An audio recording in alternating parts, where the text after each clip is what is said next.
Welcome to another episode of Sit Down with Saxon podcast. And today we're going to be talking about the problem around high value watches and jewellery being stolen in and around London and various different places. I'm here with my colleague Daniel Floyd. Hello. Dan says hello to everyone. And we've got a few notes to help us through this episode to effectively just give it some structure. And we're going to kick off with some mind-blowing facts. So let's share these, Dan. I'll say one, then you can say another. We've done a lot of research on this. So the top one is, since 2021, there has been a 41% increase in watch thefts in the UK. Yep, and between April and September 2022, it was reported that 300 watches have been stolen, which equates to £4 million in watches. Pretty significant. 6,000 watches alone reported stolen to the Met in 2022. That's just reported. You think how many underreported watches there are going to be out there? Yeah. And in the last 5 years, 29,000 watches alone reported stolen to the Met. So that's in the last 5 years. And more than 50% of all watch thefts occur in London.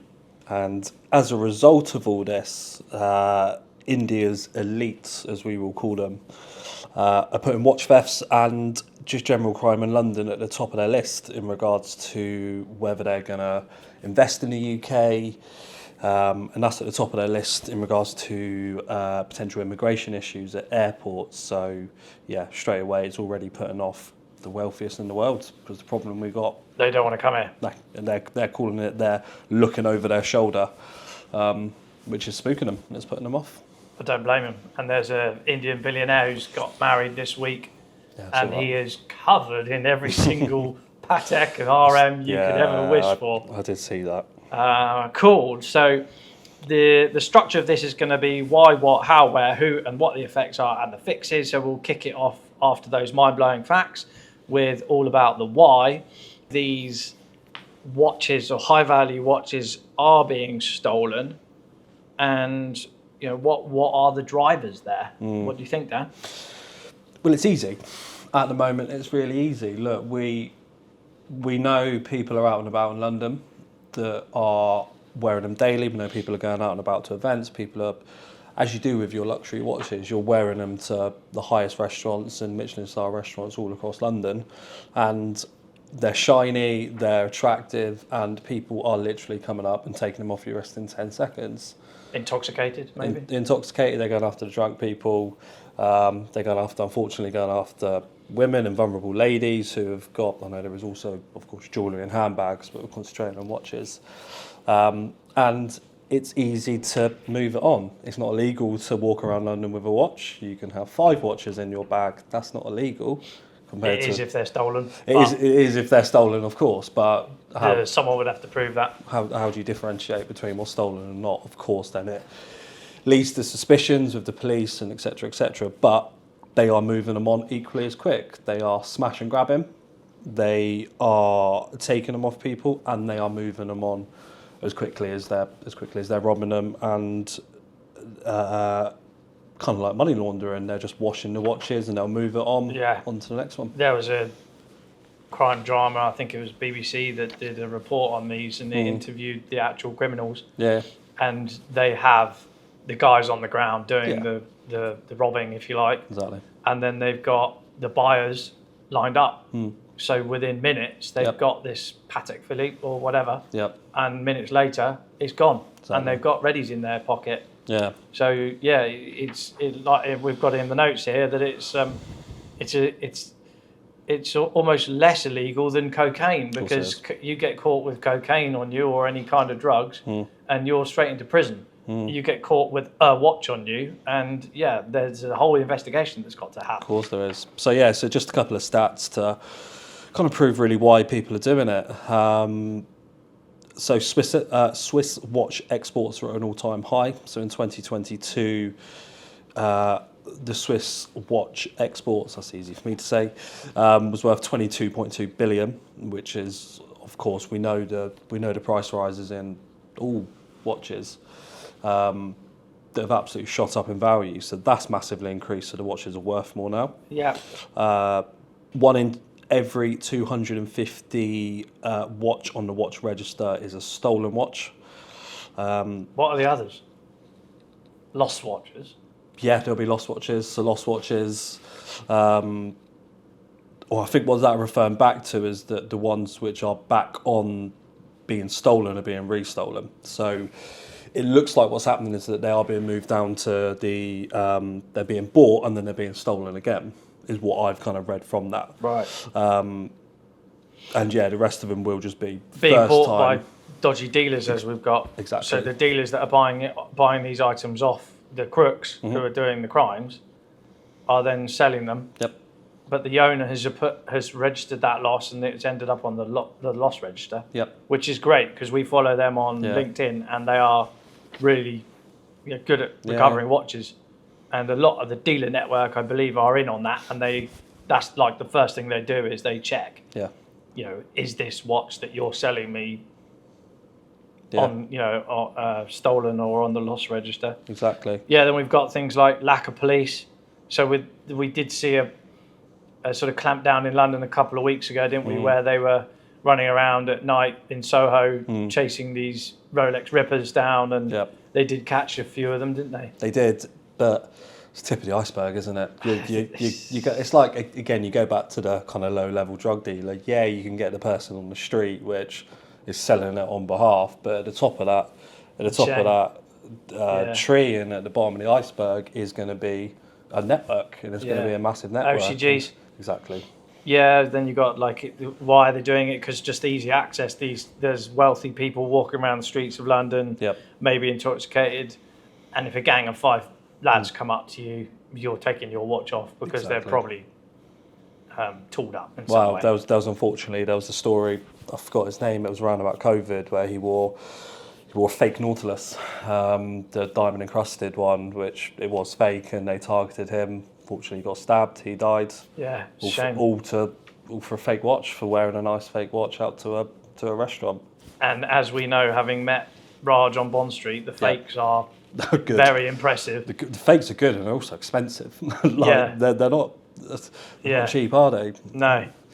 So we've got the next category is what is being stolen. Now, I think that's fairly obvious. Anything shiny and gold, or stainless steel or white gold or anything that looks fancy. I'm just wondering, do these guys on the street actually know what they're looking for?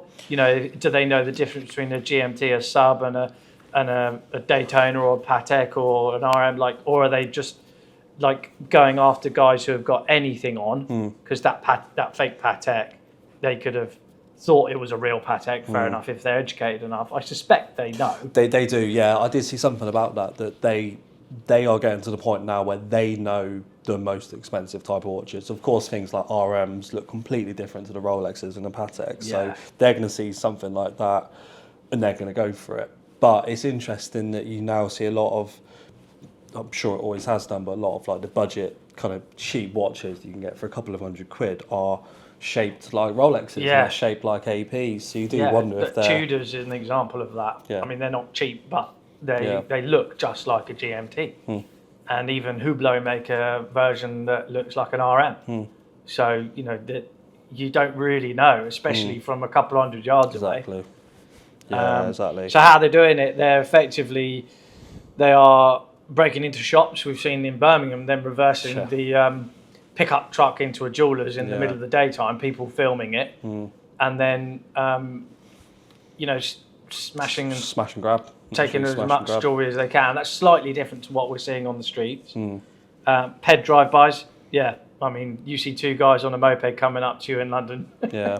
What's your first reaction going to be? Yeah, but there was the old Crystal Palace Football Club owner, Simon Jordan, I think his name is. He was just sat in traffic. He was in a Maserati, and they just pulled up alongside. And I think there was an imitation gun at the time, which is admittedly it's not that common at the moment, the guns, but God knows when that's going to start up again.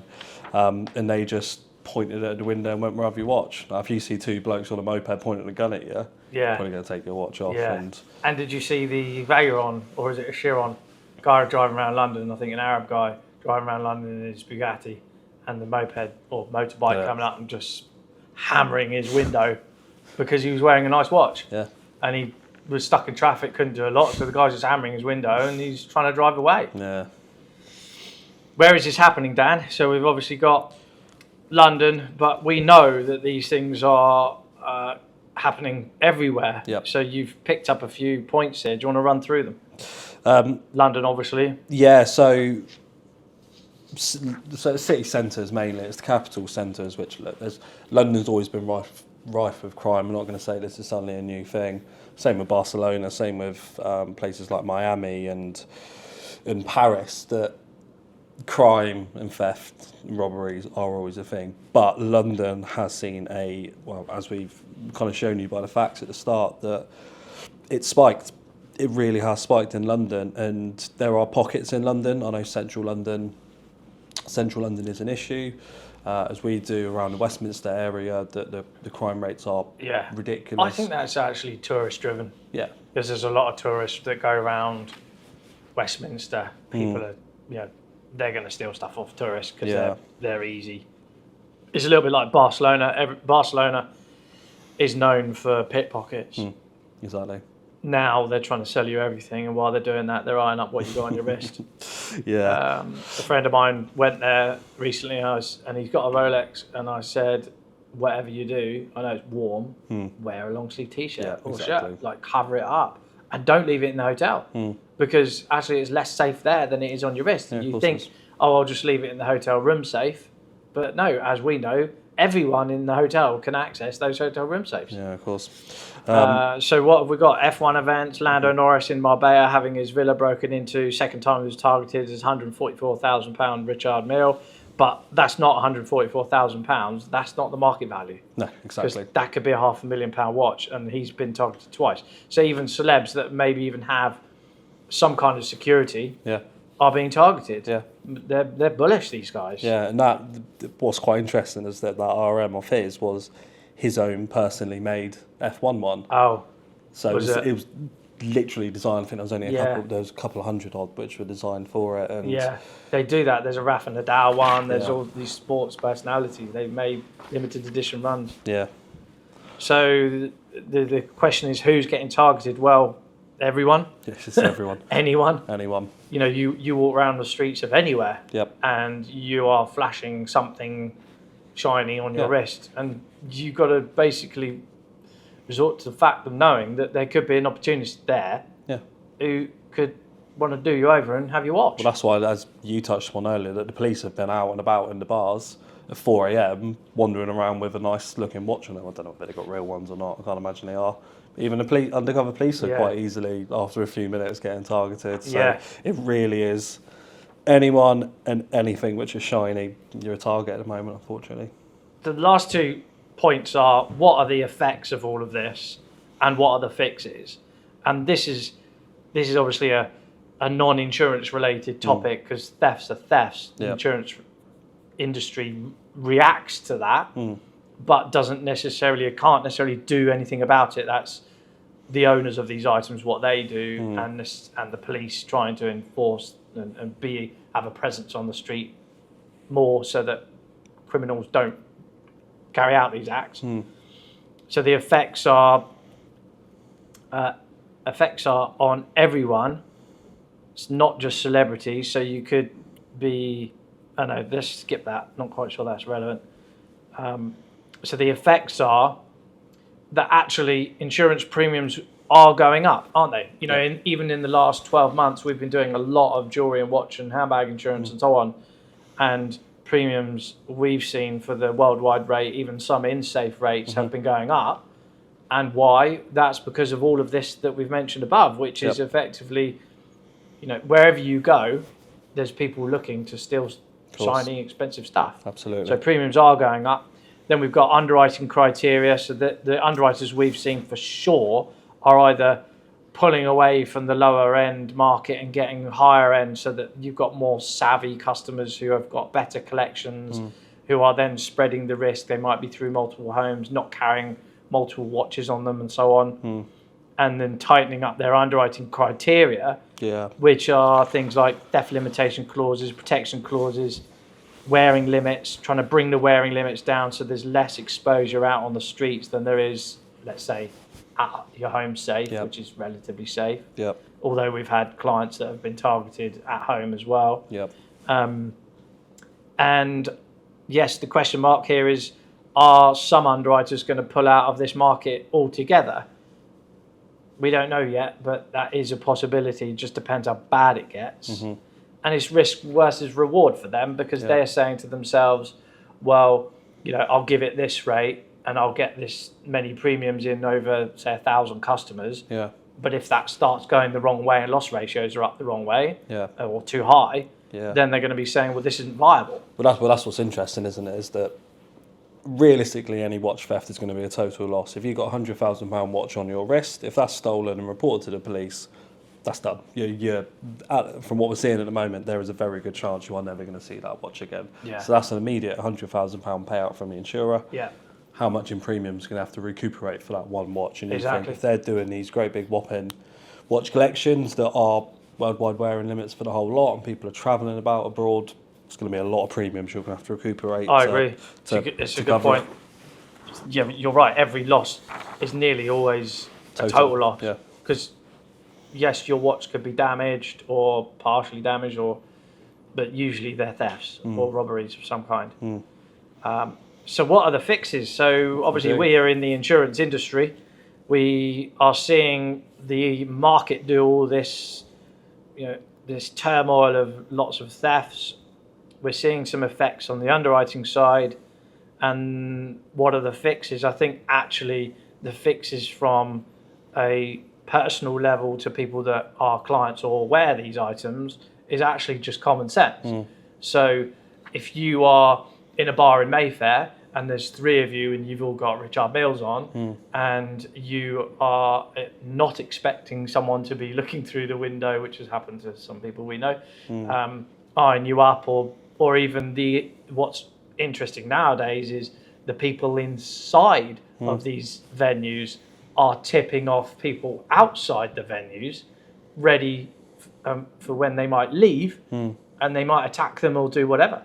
So that you're not safe. Absolutely. So common sense overrides everything, right? So if you're going out for dinner and you want to wear your nice watch, be subtle with it, and just be careful who can see what you're wearing, and maybe don't wear your best watch. Absolutely. Richard Milles are an interesting one because they're not blingy as in shiny and gold. They are, some of them, but they're different. They're distinct, aren't they? They're distinctive, and they're actually easy to spot. Like we said a minute ago, wear long sleeve shirts out. Don't put your stuff on social media. If you've got stuff, nice items, don't post about them because you are immediately a target. Get 1 or 2 safes. I think that's always a good tip. Is a decoy safe in case someone does follow you. Yeah. And you go home, and you can take them to the safe that has maybe a few fakes in it. Exactly. Or a little bit of cash, because if they see cash, they're happy because it's untraceable. It is interesting, isn't it? We do always say as much as we can advise people on safes and security, and we know underwriters are now wanting bolted safes into the floor in certain safes. If somebody comes to your front door with a gun or a knife and says open your safe, it's irrelevant what our safe has got. Unless you got a pair on you, let's say, then you're going to open it. You're going to open it, and you're going to go take whatever you want. And that's why it's unavoidable. These situations. If someone comes to your door like that, or even at you on the street, you're just handing it over. Yeah, exactly. 2 safes is a good idea. Decoy safes, and also 2 safes plus, if you do have a sizable collection, a bank vault. Yeah. Yes, you might have to go to and from the bank vault a few times a year to exchange watches, and there's a risk of you being out on the street with watches. But the bulk of your collection can be in a bank vault. Insurance rates are really low for bank vaults. Make the saving on the bank vault, premiums, collection that's in the vault, and just be a bit savvy. Yeah. Insurance, serial numbers to all the watches. Yeah, definitely log all your serial numbers. That's easy to get them on the loss register if something happens, that sort of post-event, but have it all to hand early. Use safety deposit boxes, which we've touched on, and authenticity certificates and valuations. Always have valuations. That's a good point because most insurance policies have what we call an onus of proof clause or a requirement to have a valuation up front. And that means if your lovely watch that you bought for £100,000 is actually worth £200,000 and you've insured it for £200,000 as the market value, but you can't substantiate that value with a valuation or something else, then you might be a bit stuffed because you have only got a receipt for £100,000 and nothing else. And you also might have a lost watch. Absolutely. So to get a valuation on a lost watch is impossible. As Raj in Bond Street says, I will only give a valuation for something I see. Literally in front of me. And they are going to open it up and have a look inside Yeah. at the movements to see how, if it's legit. Cool. Anything else, Dan? I think we've covered pretty lot, haven't we? It's a frustrating situation at the moment, and unfortunately, we as insurance brokers, we want our people to go out about wearing their watches. That's why I buy a watch most of the times, but you've got to be savvy at the moment, especially in London. But look, I wouldn't even walk down most high streets at the moment because you never know, do you? You never know. People will be watching you, and be savvy. Don't advertise it all over social media, especially when you're on holiday. I know it's all very cliche stuff, but just use your brain a little bit. If you've got a load of watches, just have a think before you go out. Take those watches, go on holiday. Do I really need to take 4 watches on holiday with me? You can probably get away with 1 or 2. Exactly. Yeah, and you don't want to be leaving them in the hotel room safes. No, absolutely not. So just as a little example, we did have a client who checked into a hotel, wasn't happy with the hotel room, went out, came back, and he'd already expressed his dissatisfaction in that room, and had things in that room safe. Came back, they'd moved his room and all the items in his safe without him knowing, because the hotel staff can move all the stuff in the safe, and they even left some of his watches out on the side. So he got back, some of it was in the safe, some of it's on the side. Actually, if he was ever needed to claim for that, he might be a bit stuffed. I think you'd struggle with that one, Cool, nice one. Well, I hope you've enjoyed this little chat about watches and jewellery and the issues that we are having in the world at the moment. It's to be expected, I suppose, because we're in tough times. If you've got anything to add, or if you need our help with any insurance-related matters to do with collections of jewellery, art, houses, yachts, stuff like that, then we're here to help. Catch you on the next episode. Bye for now.